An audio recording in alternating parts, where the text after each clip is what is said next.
Сәлем достар, сіздермен аниме өмір және мен бүгін сіздерге аниме индустрияда орын алып жатқан бір тенденция жайлы айтып беремін. Ал видео басталмастан бұрын менің ВК және Телеграм топтарыма тіркеліңіздер, себебі ол жерде қазақша анимелер көп. Сілтемелер астында. Шай мен тәттілеріңіз дайын болса, онда кеттік.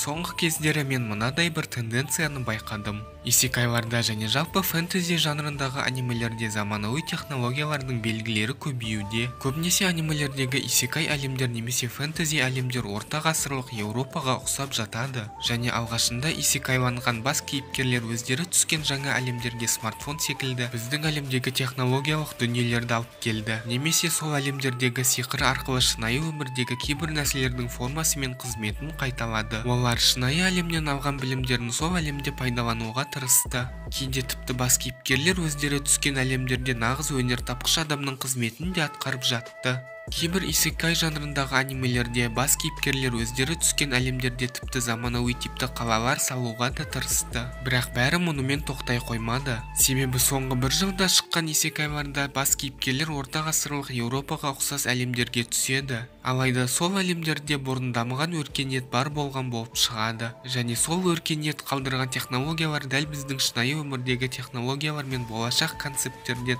аумайтын болып шығады.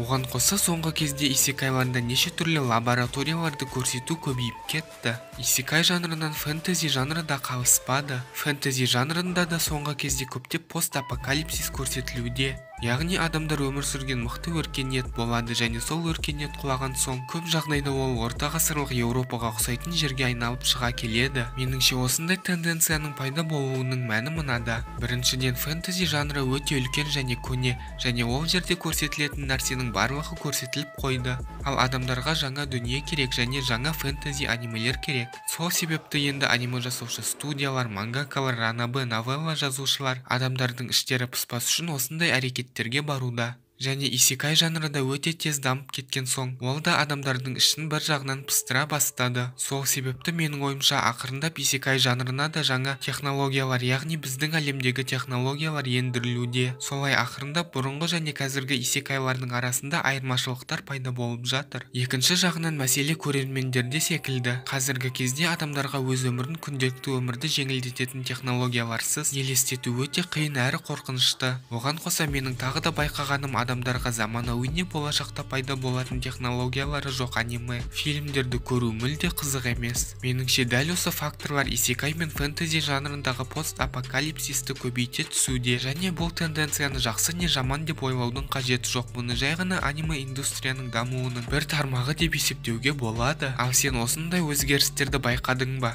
Сенің ойыңша исекай және фэнтези жанрлары қалай дамып жатыр? Өз ойыңды астына жаза кет.